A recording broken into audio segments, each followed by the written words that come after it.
Bueno, un placer poder compartir con ustedes desde la comunidad de Procurement Pro. Hoy, mi nombre es Anuar Tapias. Para lo que siempre se equivocan, mi nombre se pronuncia Anuar, como si fuera U. Entonces, para que sepa que siempre me dicen Anwar, pero es Anuar. Hoy voy a compartir con todos ustedes un webinar que he preparado sobre herramientas de gestión para compradores.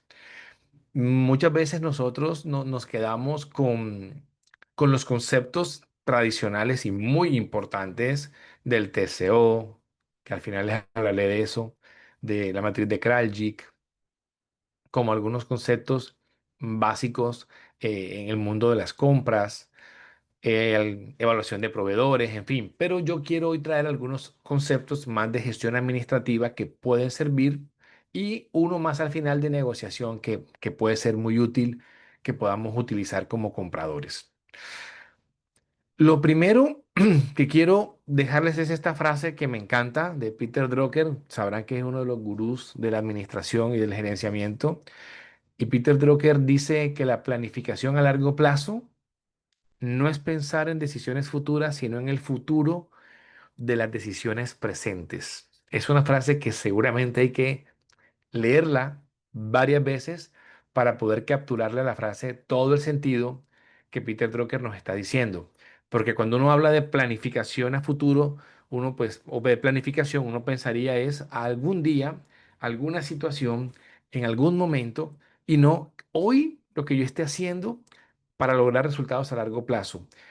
Esto yo en mentorías lo hablo mucho con las personas porque todos queremos en algún momento soñarnos con algo. Habrá algunos que aquí quieran ser de pronto aspirar a un puesto directivo, aspirar de pronto a emprender, a montar una empresa, en fin, a estudiar una maestría, a estudiar un doctorado, cosas así.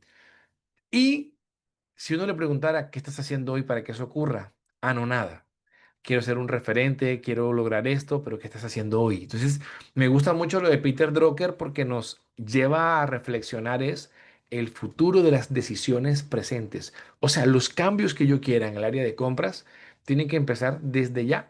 Primero en el pensamiento, en el cambio de mentalidad y segundo, empiezan en las acciones a corto plazo para dar pasos de victorias tempranas.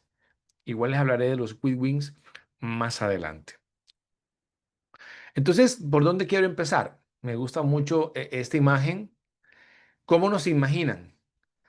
Me pasa. Y yo quisiera que alguien más también me dijera si en algún momento sus clientes internos creen que esos de compras se la pasan es jugando. Porque es tan fácil ser comprador. Eso es simplemente recibir una solicitud, pedir una cotización, esperar que el proveedor te cotice a los 2 o 3 días y de resto no hacen más nada. Y cuando ya cotizan y otro elige, colocan una orden de compra y ya. Entonces esa gente de compras debe estar súper divertida todo el tiempo. ¿A alguien más le pasa que en su área le puedan imaginar que así lo persiguen? ¿Alguno aquí considera que lo perciben de esa manera en su área o a todos ustedes los perciben como un área 100% estratégica? O alguno dice, no, así en mi empresa pasa. Cintia. Lo que pasa, por ejemplo, en mi empresa es que dicen, ay, ustedes no salen allá a atender o estar frente a un cliente o un paciente. No tienen que soportar los malos humores. Están atrás de un teléfono y bueno, van mandando mensajes por WhatsApp y reciben cotizaciones por WhatsApp. Es simple. Sí, Pasa eso. correcto. Y yo pienso que eso le pasa a todo el mundo. Y ese sesgo de pensamiento también lo tenemos nosotros. Entonces, claro, cuando el comprador reconoce toda la carga que lleva y veíamos a veces las imágenes del iceberg, lo que se ve arriba en la punta y lo que se ve por debajo, uno dice, no, es que en compras mitigamos riesgo, buscamos alianzas estratégicas, estamos pendientes de cómo se comporta el mercado, optimizamos el proceso, en fin, apuntamos a la sostenibilidad integral de la cadena y en fin, todo lo que uno sabe que hace. Así también debe pasar con otras áreas que hacen muchas cosas, pero uno como comprador dice, ah, pero es que no hacen nada, eso es muy fácil. Creo que a todos nos pasa. Lo segundo es cómo nos vemos. Y esta es la más importante de todas. ¿Cómo me estoy viendo yo? Entonces, de pronto nos vemos en el día a día, en medio de urgencias, recibimos solicitudes todo el tiempo. Y yo no sé también si a alguno le pasa que usted se levanta y dice, y llega en la mañana, abre el correo y dice, este es mi plan de trabajo de hoy. Y a los 5 minutos te sucedió una cadena de eventos que al final de la tarde tú dices, hoy no hice nada de lo que vine a hacer. Pongan manito arriba los que de pronto les pasa que en el transcurso del día le van cambiando las prioridades y al final dicen, no, hoy no hice nada de lo que vine a hacer. Porque salió una situación y enseguida esa situación me cambió a esta otra y esta otra y esta otra. Entonces nos vamos dando cuenta que los compradores estamos en eso. Y a mí lo que me gusta de LinkedIn es que me ha pasado que gente que dice cuando yo escribo algo me dice, me pasa lo mismo y yo pensé que era la única.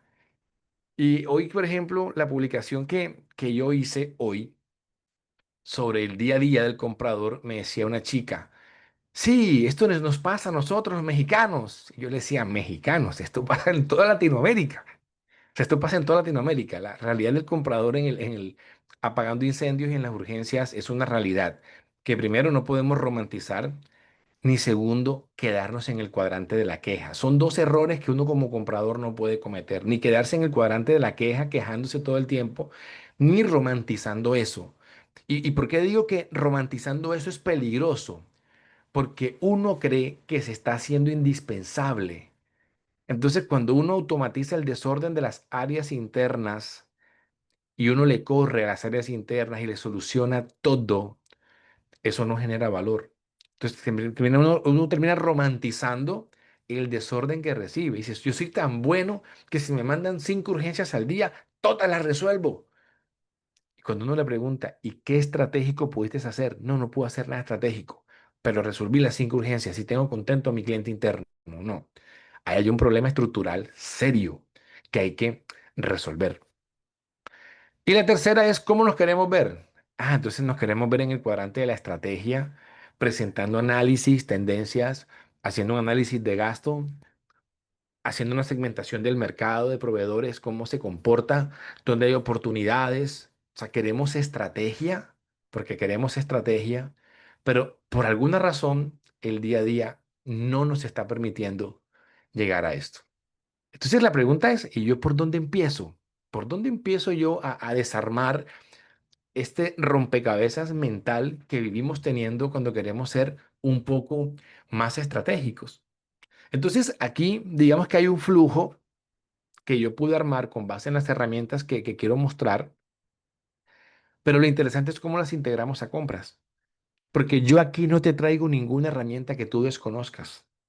Yo estoy seguro que todas las que voy a mostrar se conocen, pero cómo las integro dentro del abastecimiento estratégico y cómo las direcciono hacia compras para que realmente me den insumos, puede ser lo interesante y que pueden complementar con toda su experiencia. Entonces, hablamos de un análisis estratégico, de una definición de objetivos, de una priorización y de una gestión de conflictos. Cuando uno mira este ciclo, muy sencillo es, ok, yo tengo iniciativas y tenemos ideas muy buenas en la cabeza, pero hacerlas hablar con los objetivos de la compañía muchas veces no es fácil. Pero cuando tenemos objetivos por mejorar en el área de compras, ¿por dónde empiezo entre ellos? Y cuando yo quiero implementar iniciativas, se generan conflictos. Entonces llega el dilema del comprador que dice, yo quisiera implementar estas mejoras, pero como voy a desacomodar a mi cliente interno, lo voy a meter un poco en cintura, empieza el conflicto y la iniciativa se diluye, borras el objetivo y te quedas en lo mismo. Entonces hay otra curva que ahora no recuerdo el nombre, que sé que tiene una zona de frustración y luego se levanta, creo que es de Kotter algo. Entonces eso lo vivimos todo el tiempo, pero ese es el día a día que hay que trabajar y para atrás pues no podemos quedarnos. Entonces arrancamos hablando de ese análisis estratégico. Y como digo en uno de los cursos, cuando uno pone la palabra estratégico en un correo electrónico, se ve lindo. O sea, usted le pone la palabra estratégico en un correo electrónico y ese correo sube, usted subió de salario, usted sube de cargo automáticamente porque el perfil se le sube. Entonces, es una palabra que parece una varita mágica, adorna cualquier cosa. Análisis estratégico, gestión estratégica, objetivos estratégicos. Entonces, la palabra estratégico, cuando uno lo utiliza, Eso es lindo, eso adorna cualquier cosa y lo embellece. Pero aquí entonces vienen las preguntas ya que nos aterrizan. ¿Dónde está compras cuando se define la estrategia de una empresa? Y simplemente esta pregunta, para contestarla, para que tú la contestes, nada más ubícate como compras en el organigrama. ¿A quién le reporto yo como compras? Entonces, vamos a mirar cuántos le reportan al área financiera de los que están aquí. Pongan un emoticón como para saber cuántos le reportan al área financiera. Que compras depende del área financiera. Bueno, Bruno ya levantó de que en su empresa compras le reporta al área financiera. No puede ser que una sola persona, uno solo. ¡Wow! A ver, Alejandro dice lo mismo, Yael también le reporta al área financiera, Cintia le reporta al área financiera, Marcelo le reporta al área financiera. Entonces, claro, cuando uno mira eso, ¿quién reporta al área financiera? Entonces, a los comités, ¿quiénes van? Van los de finanzas. Entonces, si hay un director, un gerente financiero, que es el que se sienta en la mesa de la estrategia, compras no está presente. Entonces, ¿qué sucede? Que a compras le bajan cierto nivel de información. Bendito leer esto. Melanie le reporta a la gerencia general. O sea, es por dos razones. O es una empresa muy pequeña o esta empresa entendió el valor que tiene compras. Cuando la empresa es muy pequeña, obviamente el gerente todavía tiene la cobertura para manejar directamente todos estos procesos, incluido compras. O es ese caso, o es una empresa que entendió el valor de compras y por eso la gerencia quiere tener a compras bajo su direccionamiento. No sé cuál será el caso de Melanie, pero qué interesante esto. Gerencia de operaciones también es importante. Claro, ojo, esto depende mucho del sector de cada uno de ustedes. No en todos los sectores va a suceder igual. Entonces, Johnny dice gerencia de operaciones también. Entonces, cuando la cadena de suministro está bajo el área de operaciones, a mí me gusta mucho más que compras le reporte a operaciones que al área financiera o a la área administrativa. Eric dice que a la dirección de desarrollo de negocios. Bueno, también depende mucho del sector. Pero la pregunta queda, ¿dónde está compras cuando se define la estrategia de una empresa? Porque muchas veces el comprador de a pie no está enterado de esto. O sea, cuando él no mira el nivel de información que fluye y baja al comprador, al analista, él no sabe hacia dónde está apuntando la empresa. Y puede que su gestión diaria ni siquiera está alineada con esto. Entonces, sus acciones cotidianas no se direccionan al objetivo realmente estratégico que la empresa ha designado y por eso compra va hacia un lado y la empresa va hacia otro. Segunda pregunta, ¿cómo sabe compras que lo que está haciendo sí está aportando? Es otra pregunta muy interesante. ¿Cómo sé que lo que yo estoy haciendo al final va a ser valorado? ¿Cuántas veces el reporte de saving, que es el reporte por el que más lucha un comprador en muchas empresas, porque ese depende de su bonificación anual, donde dan bonificación anual, y luego reportas una estrategia de ahorro y cuando van a la EBITDA no se ve? O cuando van a revisar el desempeño de la empresa, no se ve dónde quedó lo que compra reportó como un indicador exitoso. Entonces decimos, estamos haciendo bien las cosas, porque en mi indicador de cumplimiento de solicitudes estoy en el 97%. ¡Wow! Felicidades. Incluso en el indicador OTIF estoy en el 96% de entregas completas a tiempo. Y queda una pregunta. ¿Y cuántas de esas compras realmente se necesitaban en el momento que se pidieron? Ah, no, yo no sé. Aquí llegó una solicitud aprobada con centro de costo y descripción y yo la tramité. Y por ende yo cumplí con mi OTIF y por ende tengo un indicador de solicitudes atendidas a tiempo impresionantemente alto y hasta generé ahorros. Pero realmente eso se necesitaba. Realmente compré al mejor proveedor que había. Entonces quedan, exacto, como dice John, KPIs alineados a los OKR. Ese es el truco inicial. Ese es un tema pues, de otro contenido que no lo tengo acá, de otro contenido, pero ese es el tema. Y para eso es importante trabajar un balance scorecard alineado a compras o enfocado en compras. ¿Para qué? Para que los OKR de la empresa se hablen con compras, tengamos OKR en compras y por ende acciones que al final sí sean de impacto para la compañía.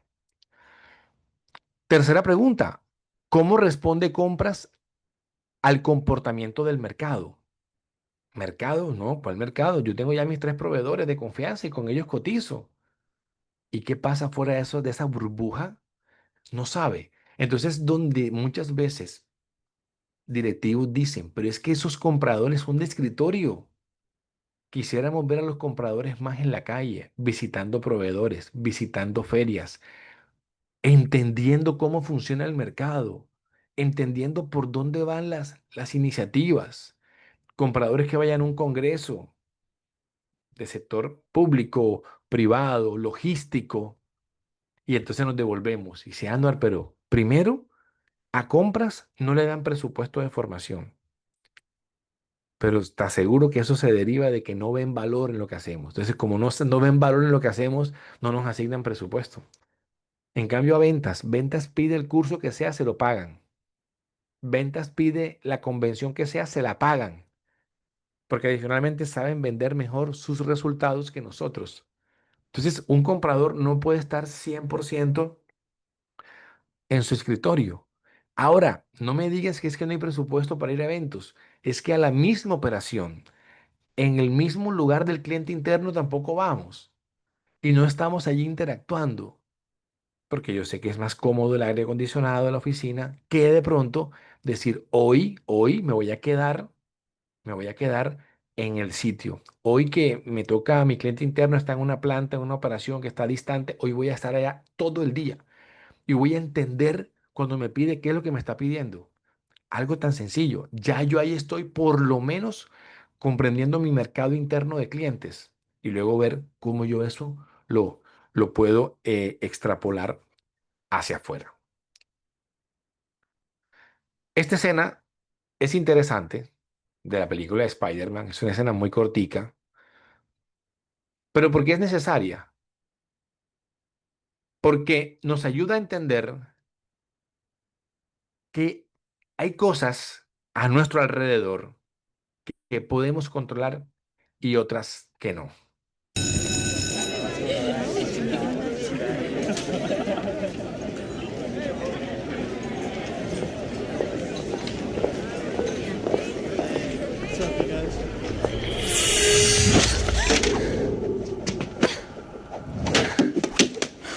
Wow. ¡Wow! Así quisieran vernos a todos. Tener esa capacidad de poder reaccionar a todo. Pero aquí lo importante no es que Peter tenía una bandeja en la mano cuando estaban creyendo los productos, sino que Peter detectó a tiempo con su sentido arácnido que algo iba a pasar. El comprador de hoy no obviamente va a tener un sentido arácnido, pero sí ser capaz de poder leer el mercado antes de que las cosas pasen.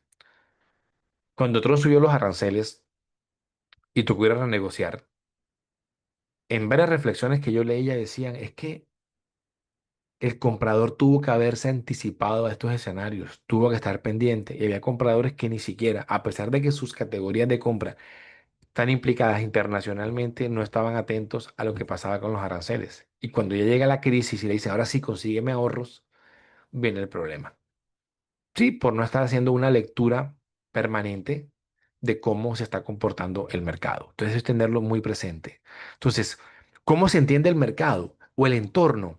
Aquí hay un concepto, más que realmente es un concepto y lo que quiero es que reflexionemos cómo respondemos ante él. Es el entorno Bani. Antes del entorno Bani se hablaba del entorno Buca. Y yo no digo que el entorno Bani reemplazó al Buca, no. Yo la analogía que hago y que presenté en Honduras era un cerebro con dos hemisferios. El hemisferio derecho es más emocional y por ende lo asocio con el entorno Bani. y el hemisferio izquierdo es más racional, lo asocio con el entorno buca, porque en buca hablamos de un contexto más racionalizado que en el entorno Bani, que es volátil, que es ambiguo, que es complejo. En Bani hablamos de un entorno que es frágil, se hace incomprensible, genera ansiedad, o sea, es más interior, es más emocional. Este concepto después de la pandemia cobró mucha más fuerza para decir el comprador se enfrenta a un entorno Bani y cómo responde el comprador ante un entorno que es frágil, que en cualquier momento nuestra cadena se puede romper, como lo hemos visto. O sea, estamos en un mundo, compañeros, donde un trino desata una guerra comercial. O sea, estamos en ese nivel donde el trino de alguien desata una guerra comercial, sube aranceles e impacta la cadena. Es súper frágil la cadena y muchas veces es incomprensible porque entender la mente de algunos políticos o personas muy importantes a veces es incomprensible. Y tú puedes decir, hicimos una planeación, previmos todo, pero fue incomprensible estimar que la cadena se iba a romper. Hoy vamos a enfrentar una disrupción sencillamente porque por un trino nuestro proveedor de confianza se tuvo que relocalizar y ahora me impactan los costos y yo no preví eso. Es incomprensible. ¿Qué produce? Produce ansiedad. Y lo peor es que no es lineal, no es lineal.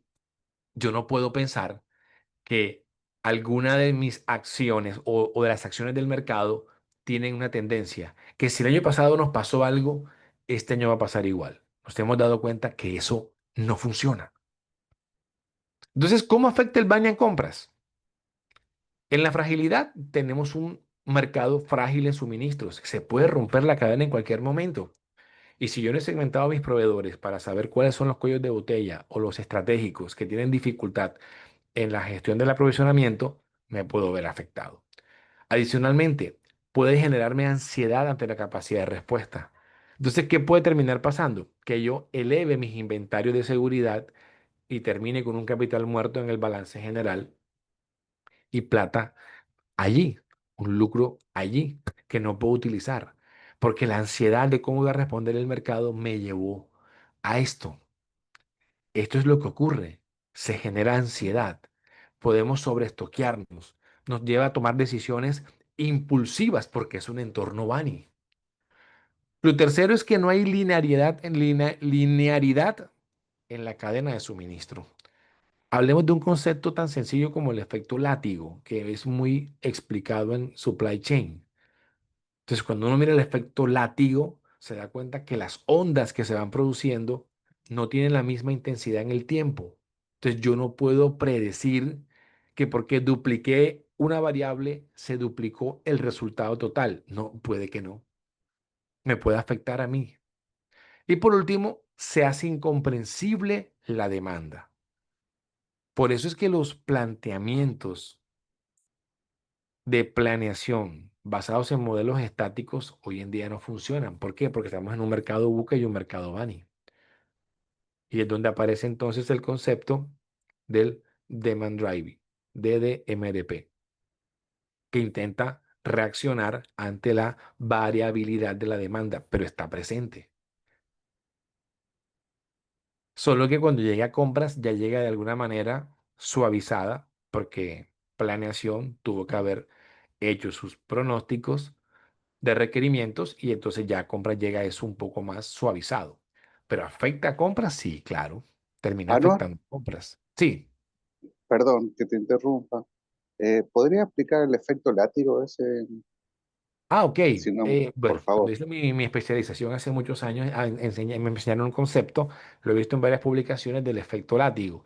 Es que una pequeña variación, si tú miras un látigo, yo hago un movimiento con la mano muy pequeño, pero por el largo que tiene el látigo, aun cuando haga ondas pequeñas al comienzo, esas ondas se van amplificando a después. Entonces, imagínate, voy a ver si este ejemplo funciona y si no, alguien me corrige sin problema. Imagínate que un fabricante alerta de que tiene problemas de suministro. Entonces, imagínate que el fabricante alerta sobre esto Entonces, el distribuidor primario que sabe esto dice, no, tengo que asegurar y digamos, absorber esa variabilidad, voy a incrementar mi stock de algo y sube costos. Entonces viene el comprador intermedio y tiene que absorber esa variabilidad del fabricante, absorbe la variabilidad del distribuidor primario y le absorbe él. Entonces, cuando uno viene a ver y llegamos al consumidor final, él termina, quien dice, pagando los platos rotos de todas las variabilidades de cada quien que fue interviniendo en la cadena para asegurarse. Entonces, lo puedes buscar así, efecto látigo en supply chain y para que lo amplíes un poco más. Bueno, aquí Roberto nos dice, compras puede aportar a DMRP negociando con los proveedores, tener en stock un producto semiterminado para que en base a la demanda el proveedor suministre el PT que se requiere. Excelente. Me entregan un producto preensamblado que tenga opción de modificar y de diversificar para poder, digamos, moverlo hacia donde más lo necesito. Por eso es que creo que hay muchas empresas que optaron por tener piezas estandarizadas que puedan ser intercambiables o que apliquen para varios modelos, precisamente por la facilidad de absorber variaciones en la demanda. Gracias, Roberto, por el aporte. Entonces, ¿qué claves puedo tener yo desde compras para entornos Bani? Primero, diversificar proveedores. Hoy en día esto es clave, pero diversificar implica ser inteligente para saber dónde se puede utilizar o en qué categorías es conveniente crecer proveedores. Bueno, Ángela me pregunta cómo consideras se podría aplicar este tipo de modelos a las áreas de compras de servicios donde no hay inventarios. Cuando hablamos de independientemente, bueno, es una pregunta interesante. Si hablamos de cómo aplicar modelos para absorber estas variabilidades donde no hay inventarios, yo no soy experto en DDMRP, no es mi área de expertise, pero digamos lo que hace es que yo le preguntaba, es más, mire, aquí hay un webinar que yo hice invitando a Alfonso Navarro, nos dio un webinar el viernes de la semana pasada. Yo sé que fue un día mortal, más nunca hago un webinar un viernes, donde hablaba de esto. Yo le decía, Alfonso, ¿qué diferencia hay entre un stock de seguridad y un buffer que utilizan acá? Entonces él nos decía, lo que pasa es que el stock de seguridad es una sumatoria adicional al consumo. En cambio, el buffer está dentro de la proyección de consumo. Esa es una diferencia que él nos decía claramente, y que tú lo colocas en la etapa del proceso donde es más útil para que amortigue la variabilidad. Él nos decía esto. Entonces, a ver, si hablamos de que no tiene inventario o puede ser una empresa de servicios, también debe tener etapas distintas de proceso. Tocaría profundizar más, Ángela, en la etapa en la empresa de servicios, cómo uno protege las etapas de su proceso para la variabilidad. Yo no sé, hay muchas veces en que de pronto tienes varios clientes a los que les sirve el mismo tipo de concepto, patrón, medida y que yo pueda utilizar fácilmente de uno a otro. Pudiera ser, sí, es una pregunta que haces que requiere un poco más de profundidad, pero yo creo que sí, porque al final de cuentas, si empresa de servicio o producto, tienes un cliente, tienes una demanda esperada de servicios y estos conceptos yo creería que deberían de alguna manera ser analógicos, aunque entiendo que el DDMRP está aplicado solo para productos, se puede hacer la analogía. Habría que investigarlo más. Roberto pregunta por el TOC, ¿también aplica para servicios? Me estás preguntando por el TOC, que lo entiendo como teoría de restricciones, o el TCO, costo total de propiedad. Roberto, ¿a cuál de los dos te refieres? Porque TOC, digamos que genuinamente es teoría de restricciones, que es que el eslabón más débil marca la velocidad de, del flujo, o el TCO, que es el costo total de propiedad, que sí, si es el costo total de propiedad, sí se puede aplicar para servicios. ¿Por qué? Porque es durante todo el ciclo de vida del bien o servicio de que yo esté considerando y también en servicios hay costos de producción, costos de mantenimiento, costos de adquisición, en todo hay. Ah, es teoría de restricciones, ok. Ah, ok, la teoría de restricciones lo que nos dice exactamente, bien, tienes el concepto claro, es que la velocidad de la cadena va sobre el eslabón más débil. Entonces, bueno, es un comentario que le haces a Ángela, perfecto. ¿Qué opción también hay? Analizar datos y automatizarlos. Porque como cuando yo tengo un entorno Bunny donde no tengo eh, claridad sobre la no linealidad de la cadena, yo puedo tomar decisiones no sobre lo que intuyo, sino sobre análisis de datos reales. Entonces, utilizar data.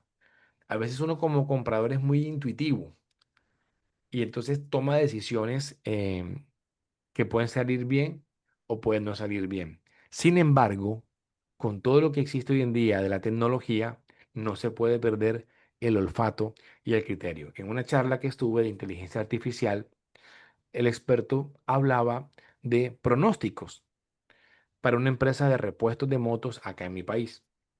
Y decía que según las simulaciones, a él le daba una cantidad de inventario de repuestos para tener. Pero como esto estaba ocurriendo en marzo del 2020, recordarán muy bien el año de la pandemia, él intuyó algo que la herramienta no podía intuir, no sabía.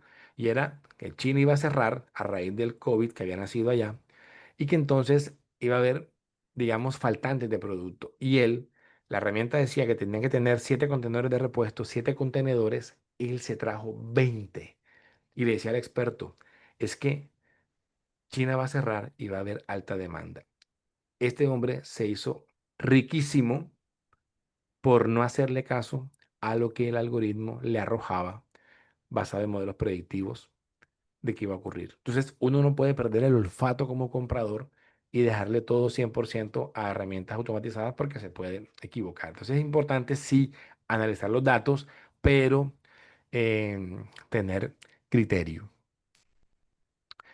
¿Qué datos se deberían considerar? Digamos que depende del sector, pero si nosotros miramos compras, seamos súper clásicos. Uno puede hablar de la información del gasto por categoría, el gasto, para mí, el gasto por categoría, el gasto por proveedor, el gasto por etapa, perdón, por estacionalidad, por la época del año, porque mi gasto puede tener fluctuaciones. Yo trabajé en el sector de alimentos y cuando llegaba fin de año las proteínas se escaseaban mucho más. Entonces tocaba prever esto con anticipación. Entonces yo simplemente no podía predecir mi demanda basada en el mes anterior, sino saber ya que hay una estacionalidad que impacta fuertemente en el sector de eventos sociales, en alimentación. Entonces yo tenía que tener en cuenta la estacionalidad. Ese es el tipo de información que se puede utilizar para análisis de gasto.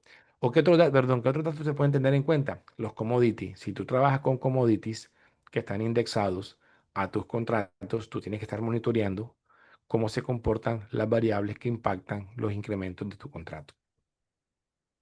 Tercero, metodologías ágiles para poder reaccionar muy bien al entorno. Si yo tengo un entorno que cambia demasiado rápido, yo obviamente necesitaré velocidad de reacción, pero no es ser reactivos, sino previsores. Y con las metodologías ágiles que existen, digamos que se puede uno preparar para poder responder. Y hablamos también de metodologías Lean para, digamos, optimización de recursos, Scrum, Kanban, todas las que existen como metodologías ágiles se pueden utilizar. Y también se pueden simplificar procesos. Es la manera de desescalonar el caos que se produce en un entorno Bunny, es simplificar procesos. Yo hablaba hoy con un vicepresidente financiero y cuando hablábamos de los procedimientos, yo le decía, mira, hay empresas que quieren creerse lo que no son. Es decir, diseñan un procedimiento tan robusto, pero tan robusto que no es lo que la empresa necesita. O sea, inventamos una empresa en la mente con una cantidad de controles y procesos y pasos, pero cuando lo vas a aplicar no es lo que la empresa necesita. Entonces, el miedo de simplificar es el miedo a perder el control. Tiene que haber un equilibrio entre la adaptabilidad a la necesidad real y el control que yo debo mantener. Entonces, es simplemente pensar fuera de la caja, mirar dónde podemos nosotros encontrar oportunidades para hacer las cosas más simples de lo que hasta ahora se vienen haciendo. Entonces, simplemente una idea general de cómo pueden reaccionar cada uno de ustedes en un entorno vano. Segunda herramienta o segundo aspecto importante que debemos responder ante ellos es hacer un análisis de mercado. El comprador tiene que salir de su puesto, tiene que ir a ferias, incluso tiene que tener contacto con otros compradores, tratar de tener grupos colaborativos. Yo tengo un grupo de WhatsApp donde estamos dos ciudades cercanas, no es a nivel nacional ni latinoamericano, dos ciudades cercanas. Entonces, muchos compradores se ayudan y se apoyan conociendo proveedores y ha sido buenísimo. Y mucha gente me ha dado las gracias porque dice, oye, ya tengo a alguien más con quien hablar. Entonces, el comprador se mete mucho en su proceso Google para buscar proveedores y no sabe. Entonces, hay que entender el mercado y nos podemos apoyar de muchas maneras con otras personas. Aquí es donde entra un concepto de Michael Porter. Así como Michael Porter tiene el concepto de la cadena de valor, que colocaba a compras como un proceso de apoyo, también tenía el concepto de las cinco fuerzas.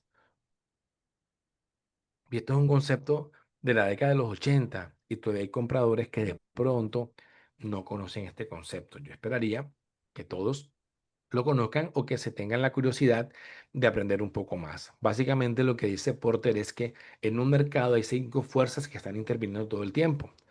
Una es la rivalidad de los competidores, que es esta que está escrita aquí. Otra es el poder de los proveedores, barreras de entrada, poder de compradores y amenaza de productos sustitutos. O sea, entonces, como compradores también tenemos que entender cómo funciona esto. Hay ejemplos que nos pueden servir. Por ejemplo, nuevos entrantes, la historia de Soft Soap. Todos ustedes en algún momento de sus vidas han utilizado jabón líquido. Y ustedes saben que el jabón líquido, para poderlo utilizar, es un dispositivo que tú tienes que, no sé, espichar, hundir, como dirán en su país, para que salga el jabón. Pues bien, cuando un señor muy sencillo inventó el jabón líquido, él sabía que necesitaba una piecita con una valvulita pequeña que es lo que hace que el jabón salga.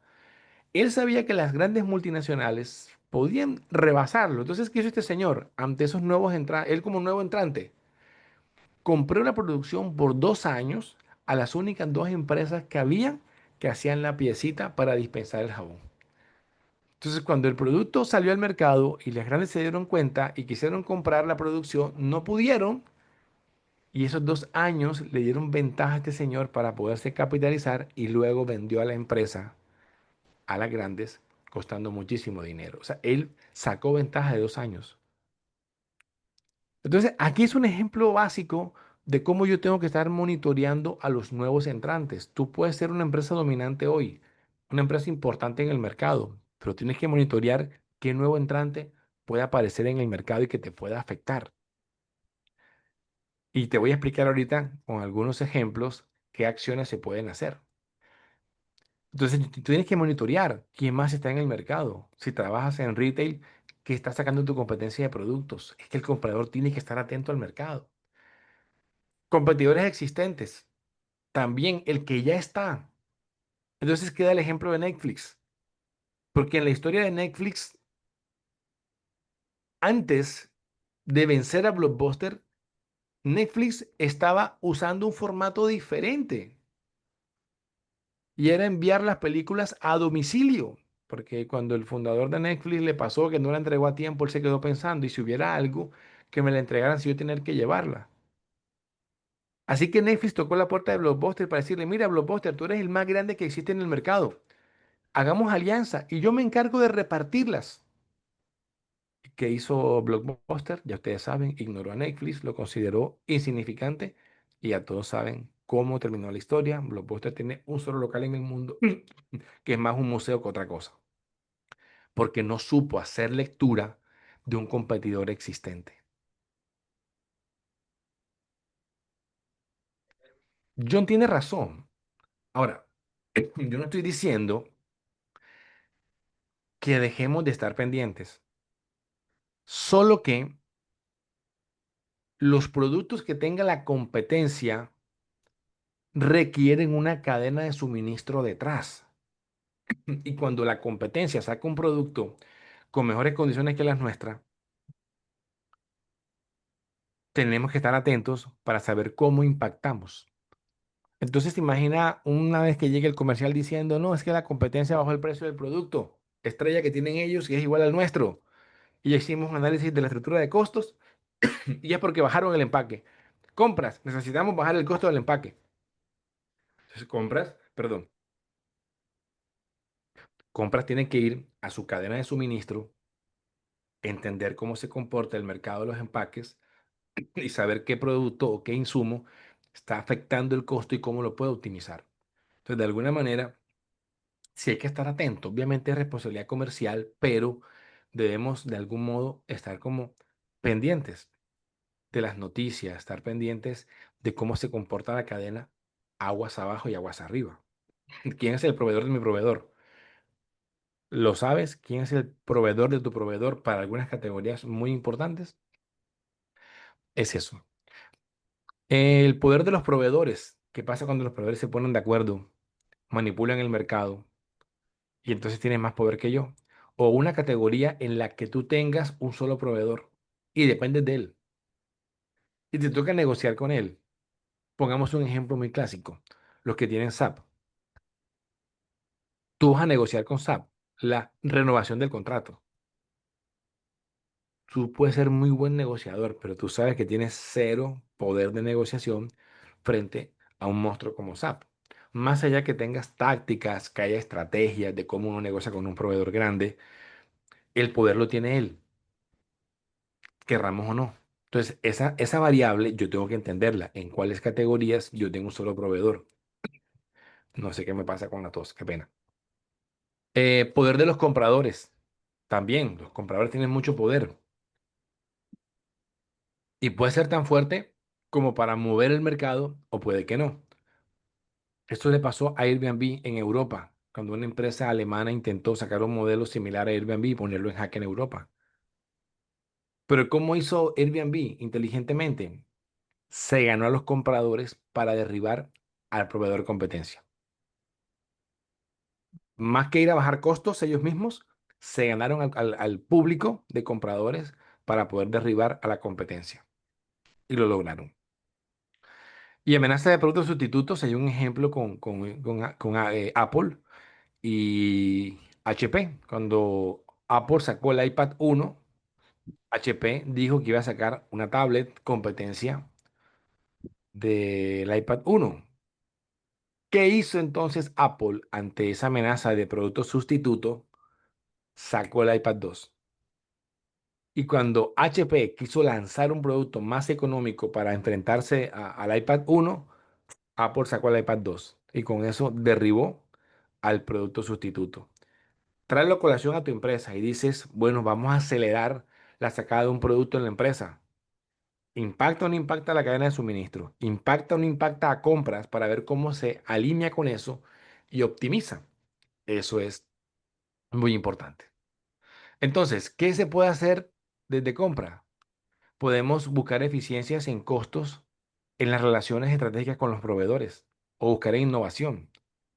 Cuando yo tengo amenaza de nuevos entrantes que vienen con mejores condiciones, yo tengo que buscar la eficiencia en costos.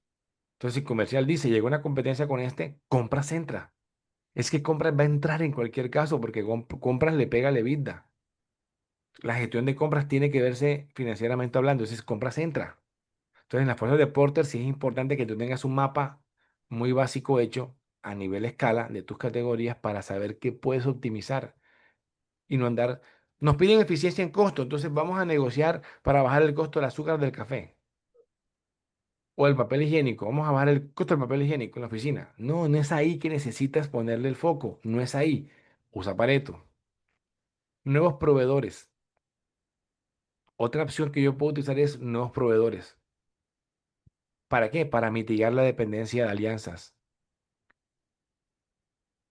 Entonces también yo puedo darme cuenta con las fuerzas de Porter que una opción mía para enfrentar, digamos, toda la variabilidad de la cadena, las amenazas, es buscarme nuevos proveedores. ¿Para qué? Para poder optimizar. Y así mitigar la dependencia que yo pueda tener de alguna alianza. Veamos el caso de Netflix, cuando Disney abrió Disney Plus y se llevó un catálogo de productos de Netflix para Disney. ¿A qué empujó eso a Netflix? A producciones propias. Y fueron muchas exitosas, exitosas. De alguna manera, Netflix sacó nuevos productos, digamos aquí en analogía, buscó nuevos proveedores para mitigar esa dependencia que tenía con Disney en el momento en que Disney lanzó Disney Plus. Cuando tenemos alzas en costos, tenemos que revisar las condiciones contractuales y diversificar proveedores. Si un proveedor me quiere imponer una condición que no me conviene, pues yo tendré que buscar en ese momento eh, diversificación. Pensemos en el poder de los proveedores. Cuando hay poder de los proveedores, y se me olvidó decirles, yo coloqué aquí el colorcito en la frase que va alineada con la fuerza. No les dije eso. Es decir, para competidores existentes es el rojo. Para nuevos entrantes está el azul oscuro. Para el poder de los proveedores está la opción azul clarita. Es decir, si hay un proveedor con mucho poder, ¿yo qué tengo que hacer? Buscar mejorar con ellos mis condiciones contractuales o diversificar a nuevos proveedores. Para poder de los compradores, pues bueno, si yo tengo poder de comprador, lo veremos después en las formas de negociar, yo podré pedir mejores condiciones de calidad y servicio, porque tengo el poder, y exigir innovación y que me personalicen. Entonces, si yo tengo poder como comprador, yo podré pedir esto. Si no lo tengo, difícilmente lo podré hacer. Por eso es importante que tú, para tus categorías, hagas un análisis de mercado y tú identifiques en qué categorías tú eres un cliente más de pocos proveedores donde él tiene el control, o si tú eres un cliente muy exclusivo de muchos proveedores y todos quieren contigo. Entonces, claro, te puedes poner exigente. Ese es el punto que tienes que analizar. Y por último, en el morado, amenaza de productos sustitutos, ¿qué tenemos que hacer? Diversificar proveedores, innovar en suministros. ¿Qué tiene mi producto de especial para que el mercado no me cambie?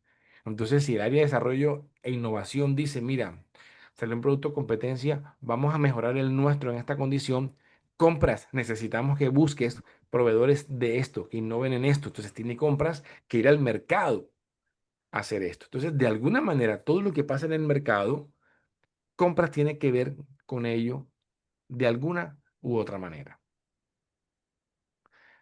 Vamos también con otro análisis importante, ya ustedes lo conocen, el DOFA. No me voy a detener mucho en el DOFA, porque decir que voy a mapear mis debilidades, mis fortalezas, mis amenazas y mis oportunidades, eso, pues uno medio lo sabe. Ahora, ¿por qué es importante el DOFA? Porque si yo no conozco mi DOFA, me la paso como el de la imagen. Estoy intentando recoger y barrer el agua del mar. Pues nunca voy a poder. Ahora, aquí lo básico y lo clave, y lo pasaré muy rápido, es que yo en el DOFA entenderé que hay variables que dependen de mí. Entonces, depende del señor en el videíto que el agua deje de entrar a la tierra. No, no depende de él. Entonces, ¿por qué se desgasta intentando barrer el mar si no va a poder? No depende de él. Entonces, ¿hay cosas que dependen de mí? Sí. ¿Cuáles son las fortalezas y las debilidades? Están en mí. Mejorarlas o disminuirlas y dependen de mí. Y las variables que no dependen de mí, que también tengo yo que tener presente, entonces vamos a ver cuáles son las que dependen de mí. Ser líderes, tener liderazgo es una fortaleza que depende de ti. Los procesos también pueden ser una fortaleza, una habilidad, dependen de ti. La tecnología que tú quieras utilizar, en cierta medida, depende de ti. La formación que le des a tu equipo, depende de ti. Y la capacidad financiera, también depende de ti. Son variables importantes, pero dependen de ti mejorarlas. Ahora, ¿qué no depende de ti? Las oportunidades y amenazas. Los proveedores, por más que te hagas un buen CRM, no dependen de ti, dependen de ellos. Y si el proveedor se quiere mudar del país y quiere cambiar de clientes, no depende de ti que lo decida hacer. La legislación en cada país no depende de ti. Mañana puede cambiar la legislación, colocar un impuesto nuevo a un producto tuyo, una restricción Yo estaba leyendo una publicación de alguien de España que decía que prontamente viene una ley en España donde para evitar como la deforestación, iban a exigir el certificado de origen de las maderas o del árbol. Entonces, para que esté como validado y que no está con deforestación. O sea, cada vez la legislación nos puede afectar. Depende de nosotros. No depende de nosotros que ocurra, pero sí depende de nosotros poder identificarla y combinarla, que es lo importante acá. La seguridad de política de tu país depende de ti, no depende de ti. El mercado depende de ti, no depende de ti. Ahora, ¿qué es lo interesante en esto? Es cuando yo hago el análisis cruzado. Esto sí es lo estratégico o lo valioso. Entonces, hay cuatro modelos de cruce de DOFA que yo puedo utilizar. Uno es lo que se llama estrategia de reacción, donde tú utilizas una fortaleza para contrarrestar una amenaza. Cuando la amenaza ocurre, tú sacas la fortaleza para poderla enfrentar. Se llama estrategia de reacción. Uso la fortaleza al momento en que la amenaza se materializa como presente para poderla vencer. Entonces ustedes pueden ir pensando, ¿qué fortaleza tenemos en el área de compras de nuestra empresa? ¿Y qué amenaza tenemos identificada? ¿Cómo puede nuestra fortaleza vencer a la amenaza? La amenaza es que la tecnología cada día avanza muy rápido, pero tenemos una fortaleza, tenemos un área de tecnología muy bien constituida, un área de gestión humana bien convencida de la formación. Entonces, esa fortaleza que tenemos como empresa, vamos a usarla para atacar esa amenaza de una tecnología que nos pueda afectar o reemplazar. Por poner un ejemplo, cuando yo combino, que es el más potente de todos, la fortaleza con la oportunidad, se llama estrategia de éxito. Tú encuentras una oportunidad y tú dices, hay una fortaleza, una oportunidad de mercado en algún país donde el producto que están requiriendo es justamente el producto que más dominas tú. Y tú dices, wow, aquí hay una oportunidad de mercado y la fortaleza nuestra nos permite justamente avanzar en ella. Entonces tú tienes que pensar desde compras. ¿Qué fortaleza en compras tengo yo que me ayude para aprovechar la oportunidad? Luego vienen las estrategias de supervivencia, el peor escenario, una debilidad con una amenaza. Aquí es, ¿cómo hago yo para evitar que mi debilidad se convierta en una amenaza? Entonces, la amenaza es que va a haber subida de aranceles. La debilidad es que tenemos solamente un proveedor. Bueno, ¿qué tengo que hacer yo? Diversificar. Mi estrategia de supervivencia es buscar más proveedores porque el único del que dependo, que es mi debilidad, tiene una amenaza de subida de aranceles. Entonces, yo tengo que mapear eso desde un principio y decir, ¿cómo evito yo que esto ocurra? Y la última, que es la debilidad con la oportunidad, se llama estrategia de adaptación. ¿Cómo utilizo yo la debilidad que tengo para evitar que ella me haga perder la oportunidad? Entonces también en compras tienes que ir pensando en ello. Entonces, esta herramienta de DOFA cruzado me parece muy interesante, así como está aquí. No simplemente mapearlas, sino cruzarlas, porque es de donde salen los planes de acción que tú puedes implementar como compras. Y tú decir, bueno, para el 2026, ¿qué vamos a hacer en compras? Y todos se reúnen y se miran al techo y no se les ocurre nada. Hagan un DOFA cruzado y sale enseguida el plan de acción para el 2026. Otro tema importante después del entorno estratégico, la definición de los objetivos. Entonces la pregunta aquí es, segundo cuadrante del flujo. Bueno, ya una hora y voy apenas por el primero. Pero bueno, el que se quiera quedarle aprovechen, porque esto realmente es más que una mentoría lo que estoy aquí contando. Entonces, las acciones que estamos ejecutando, ¿sí están impactando? Pregunta importante. ¿El plan de acción para 2025, sí realmente impacta en algo o es más de lo mismo? ¿El plan de compras tiene objetivos que sean claros para todos? No, aquí estamos trabajándole algo, pero nadie entiende por qué. No le vemos el sentido de esta solicitud que nos hicieron, de esta directriz, eso es lo peor que puede pasar. Estoy midiendo y sé cómo vamos en cualquier momento, porque a veces lo que hacemos es tomar una foto de un indicador que ya pasó. ¿Y ya para qué? ¿De qué sirve? Medir algo que ya pasó. Sí, puede tener un fundamento importante, pero ¿ya para qué? Ya pasó. Entonces, ustedes conocen esto. Y esto no es nuevo, como decía, aquí no hay nada nuevo. Los objetivos SMART, ya todos sabemos, específico, medible, alcanzable, relevante y que tenga una duración de tiempo. Ya sabemos que eso es un objetivo SMART, no lo voy a explicar más en detalle porque ahí está la literatura. Ahora, lo interesante de esto del objetivo SMART es, hay que buscar que tengamos claridad en las metas, nos ayuda para un mejor enfoque y nos facilita seguimiento y evaluación, que a veces es el dilema nuestro, ¿cómo sé cómo vamos? ¿Cómo sé cómo va compras hasta mitad de año? Entonces, miren cómo lo traigo. Esto es un ejemplo de objetivo SMART que está derivado del análisis Bunny. Si yo del análisis Bunny me di cuenta del mercado frágil que tengo, que necesito diversificar proveedores, ojo, esta opción, esta acción, necesitamos diversificar proveedores porque ya cuando hicimos el análisis del entorno Bunny ante un entorno frágil, para una categoría determinada nos arrojó que requeríamos diversificarlos. Ahora listo, ese es el objetivo. ¿Es específico? Vamos a ver. Diversificar la base de proveedores. ¿Pero eso qué significa?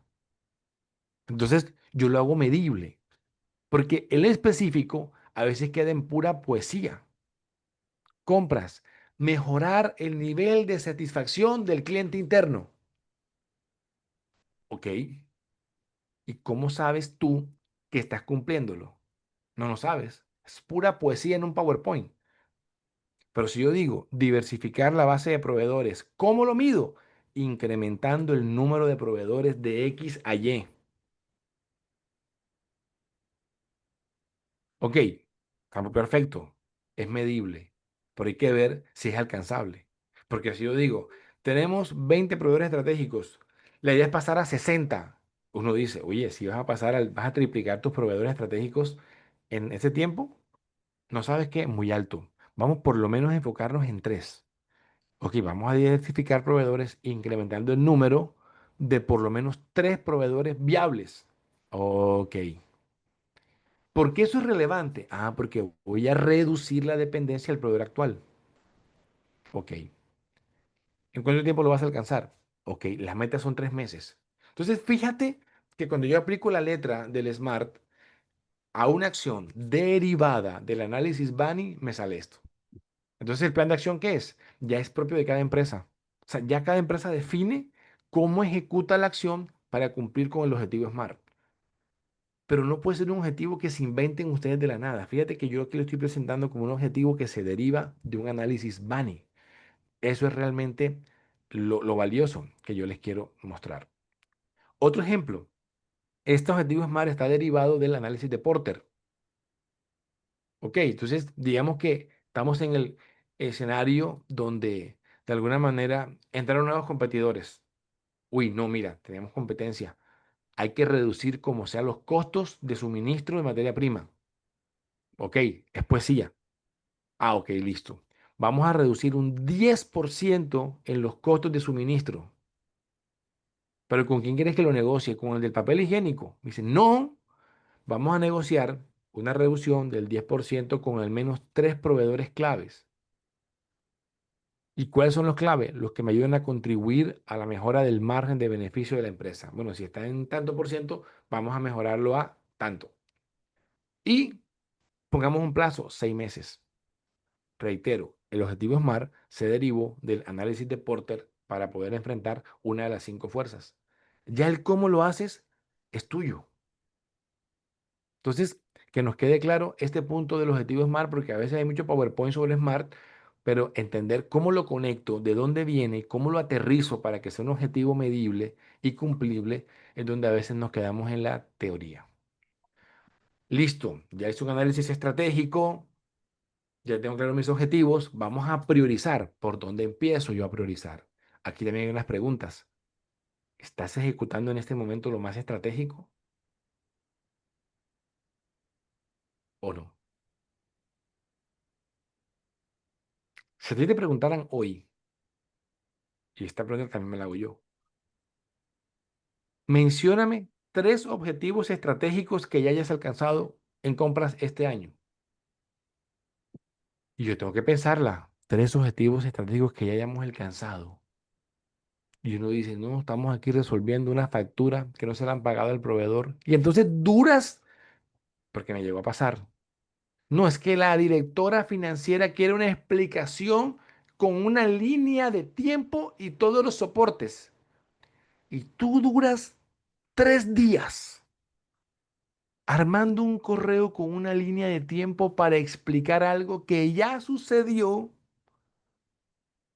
que no vas a cambiar el resultado de lo que sucedió y dejaste de hacer acciones estratégicas. Entonces uno dice, ven, está bien, tenemos que mapear qué pasó, pero vamos a hacer de alguna manera paso a paso, paralelo, porque me puede decir alguien, ah, no, pero es que si no se descubre qué pasó, pasa de nuevo. Sí, pero a veces perdemos más tiempo. Y me llegó a pasar. No, es que prepárate esa explicación para que lo lleves al comité. Y entonces yo no sé si les ha pasado a ustedes, compañeros, que uno a veces dura 3 días armando unos slides porque el jefe te dijo, ármalos y tenlos ahí por si nos los piden en la reunión. Y después se acabó la reunión y nunca los pidieron, porque eran por si los pedían. Tú perdiste 3 días en una presentación que nadie pidió ver, pero era por si la pedían, porque había que justificar y documentar el caso. Yo no sé si les ha pasado, a mí me ha pasado, y es frustrante, frustrante. Y como dice Alejandro, eso no agrega valor, retrasan los avances estratégicos. ¿Cómo mido el impacto de nuestras acciones actuales? ¿Cómo sé realmente qué va a producir esta acción y a qué le tengo que apuntar? Entonces allí aparece un concepto que también existe ya, que es la matriz esfuerzo versus impacto. Ese concepto no es nuevo, esa matriz es muy utilizada en algunas metodologías ágiles y coloqué ese slide porque muchas veces se trabaja de esa manera, ¿no? Hacen unos posts y van pegando y van buscando cuáles se parecen entre ellas y luego las agrupan y sacan una acción concreta que responda a ese agrupamiento. Es una actividad típica de cualquier taller de liderazgo. Entonces, aquí nos vamos a dar cuenta que una matriz de esfuerzo-impacto, pues tenemos algunas acciones que podemos ejecutar que requieran mucho esfuerzo o poco esfuerzo y al mismo tiempo que produzcan un alto impacto o con un bajo impacto. Ahora, cada una de ellas tiene un nombre según la teoría. Entonces, aquellas acciones que requieran poco esfuerzo y me den un alto impacto son los quick wins, o sea, son las cosas inmediatas. Son los cambios que tú empiezas a vender. Y dices, ah, no, pero ¿cómo yo hago que vean a compras estratégicas, que me den presupuesto de formación? ¿Cómo hago? Descubre tus 3 quick wins. Cambios que ya puedes mostrar, que son sencillos de implementar en compras y te dan resultados poderosos. Hay otros que no generan un alto impacto y requieren un alto esfuerzo. Entonces, pueden ser los buenos de tener. Aquellos que requieren un alto esfuerzo y no generan impacto, no van. No pierdas el tiempo en querer forzar todo ahí. Y existen otros que son los estratégicos de alto esfuerzo y de alto impacto. Entonces, por ejemplo, un quick wins. Tienes un despelote, un desorden en tu área de compras y tú dices, a partir de ahora toda solicitud me llega por el ERP, ya se acabó ese cuento de que nos mandan solicitudes por WhatsApp, por Team, en la servilleta, me lo dicen en el pasillo. No, todo llega por el ERP. Eso es un caos para el usuario, pero para ti, ese solo cambio implementado en tu procedimiento de compras es un quick wins. ¿Te requirió esfuerzo? No te requiere esfuerzo. Es comunicar una decisión que se integra al manual de procedimientos. Genera impacto para ti, claro, porque ahora sí tú puedes trazar mejor y no te vas a quedar como corto de respuesta cuando pregunten por algo que le mandaron por un WhatsApp que no alcanzaste a mirar. Todo proveedor debe ejecutar el servicio con una orden de compra. Otro bendito problema en las empresas, el desorden que hay, proveedor que ejecutó porque era urgente, porque el jefe le dijo por un WhatsApp que ejecutara y tú dices a partir de ahora todo proveedor tiene que ejecutar servicio con una orden de compra. Entonces viene y pasa lo que es lo siguiente. Anwar, lo peor es que en mi empresa, aunque esa política está, no se cumple. Pero hay que trabajar es en el por qué no se cumple y no es si la política es buena, sino por qué no se cumple. Pero son quick wins. Ahora, pensemos en un proyecto que requiere esfuerzo y tiempo si no tienes nada. Todo proveedor crítico debe ser evaluado. Requiere un poco más de tiempo. ¿Por qué requiere más tiempo? Porque tienes que definir bajo qué parámetros lo vas a considerar crítico. Y no depende solo de ti. Te vas a tener que sentar con cada área usuaria a definir para ellos qué es crítico. Y en cada categoría mapear y puntear y decir la segmentación y la calificación. O sea, no es complejo, pero requiere un esfuerzo. Entonces es mucho más fácil hacer un quick wins con un ajuste en el procedimiento que implementando una metodología de evaluación de proveedores que hoy en día no la tienes. Luego tienes los que no vale la pena. Entonces en esta empresa todo va a requerir de ahora en adelante 3 cotizaciones. Bueno, no importa, Eric, va a quedar grabado el webinar. Entonces, bueno, qué bueno que te haya gustado. Entonces va a quedar grabado para mandárselos por correo. Entonces, el no-go, cotizar todo con 3 cotizaciones. Y yo pregunto, ¿y si vas a comprar un mouse, también te piden 3 cotizaciones? Sí, también 3 cotizaciones. Eso no aporta nada. Eso está mandado a dejar atrás. Yo no puedo tratar igual todas las categorías. Entonces, seguir con una política de que aquí todo se cotiza con 3 cotizaciones, eso no sucede. Eso no se logra. Entonces, yo puedo decir en qué categorías puedo aplicarlo y en cuáles no. Ese es un no-go. Y los nice to have. Sí, no requieren impacto alto, pero sí mucho esfuerzo. Por ejemplo, vamos a descentralizar todos los rutinarios. Puede implicarte tener una plataforma parametrizada para que cada usuario con un contrato marco ejecute la compra de los rutinarios. ¿Sí? Puede que no genere mucho impacto porque son los rutinarios. No requiere mucho esfuerzo, pero es bueno de tener. Entonces uno tiene que ir pensando qué puede uno implementar. Beneficios de la matriz esfuerzo-impacto en compras. Ok, hace que te enfoques en iniciativas de alto impacto y bajo esfuerzo, porque identifica rápidamente y asigna recursos de manera inmediata. Ya tú sabes, en el cuadrante del Quick Win, ese es el número 1. Tienes que buscar allí qué puedes tú hacer. Segundo, mejoras en la toma de decisiones. ¿Por qué? Porque tienes un análisis visual de esa matriz para tú saber dónde vas a apuntar. Entonces puedes tener un tablero con esa matriz, esfuerzo-impacto, con tu equipo de trabajo, una lluvia de ideas, colocan unos post-it y deciden a qué le van a apuntar y todos trabajan sobre ese objetivo. Y te permite hacer una planificación estratégica, evaluar proyectos y alinearte con los objetivos. Esa es la ventaja. Y por último, ya para terminar, la gestión de conflictos. Tú puedes tener tu matriz Quick Win, pero así como tú vienes y dices, a partir de ahora toda compra va con orden de compra, se te van a venir encima los que dicen, es que ustedes en compra se demoran mucho, si me pongo a esperar, te separa la planta, perdemos la venta, nos quebramos, en fin, va a haber conflictos. Entonces también para eso existe una metodología. ¿Cómo gestionas tú el conflicto de manera asertiva? ¿Qué estrategias puedes aplicar con proveedores y usuarios? ¿Y cuántas formas podemos utilizar para gestionar los conflictos? O sea, aquí existe un concepto que se usa mucho en negociación, que es la matriz de Thomas Kilmann. Un concepto que nos permite identificar en qué cuadrante están mis intereses. Fue diseñada en 1974. Hay gente que todavía no la trabaja en su día a día, pero lo que dice es, define qué te interesa más. ¿Te interesa más tu interés particular o el del otro? Eso sencillamente ya define la forma de negociar. Entonces, si tú eres de las personas que te interesa simplemente tu propio interés de manera alta, tú eres un competitivo. O sea, tú quieres ganar siempre. Es la típica negociación distributiva de suma cero, donde lo importante es ganar tú. Y cada ganancia tuya es una reducción de la ganancia del otro. No te importa más nada. Ahora está la otra, la antítesis, la complaciente. Tú te interesa que gane el otro, que tú no ganes nada. Está la evasiva. No te importa. No te importa ni lo que a ti te interesa, ni lo que le interesa al otro. Está el comprometido, que busca cierto equilibrio entre complacerse él y complacer a los demás. Y está el mundo ideal, el colaborativo, en que le interesa que todos dos ganen al más alto nivel sin nadie renunciar a nada. Estos estilos de Thomas Kilmann definen las formas de negociar de cada uno de nosotros. Ahora, ¿qué te voy a mostrar rápidamente? ¿Cómo se utilizan en compras? La competitiva. A ti lo que te importa es imponerte ante el otro. ¿Dónde la usas? Donde necesitas una decisión rápida y tienes poder de negociación. Entonces, ¿qué hace el comprador?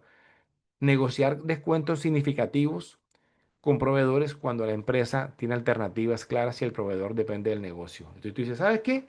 Yo tengo 10 proveedores ya mismo que están allá afuera esperando. Y en cambio ese proveedor, para ese proveedor, tú eres su cliente más importante. Ustedes no han visto cuando en una empresa tóxica le dicen al empleado que está viendo en aumento, allá tengo 500 hojas de vida de gente que se muere por tu puesto. Tú verás. Y usan ese tipo de lenguaje tóxico. Bueno, el comprador competitivo, y todos lo hemos sido.